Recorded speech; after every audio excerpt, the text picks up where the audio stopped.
Hi, I'm Batali. We're making pizza Margherita, a classic pie with just tomato, mozzarella, and basil, just like a pizzeria in Naples, except we're making it in a home kitchen. So there's only one dangerous moment in creating the use of yeast, and that's that your temperature of your water has to be about blood temperature. You want it around 98 or 100. If you got that, then you're gold.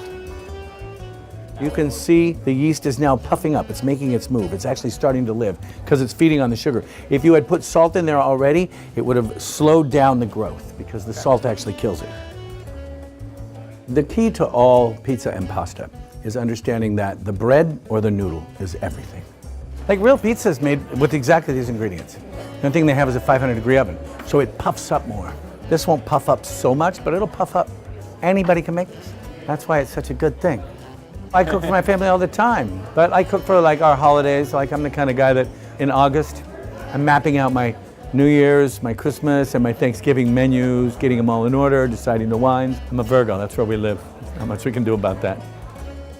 So when I'm looking at the pizza, I need the frame and the crust to be really fundamental. The sauce is important, but it can't be a cooked sauce. It can't be really spiced up. It just needs to be San Marzano tomatoes or foamy tomatoes, just pure tomatoes, that's it, with a little salt. Cheese, anything you want to go at. For me, a little mozzarella, and not very much is really good because Americans tend to confuse abbondanza for being better than balanced or even minimal. Abbondanza means abundance, which everyone thinks to mean that the more stuff you put on it, the more Italian it is, but it isn't.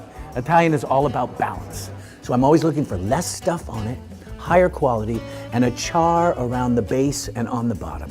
Because the char, that almost not quite burnt, but blackened deliciousness, really allows me to taste the full spectrum of flavor, from the sweetness of the tomato to the dairy of the cheese, the high point of the basil, and then the fundamental warmth of the wheat and the crust. That is what pizza should be.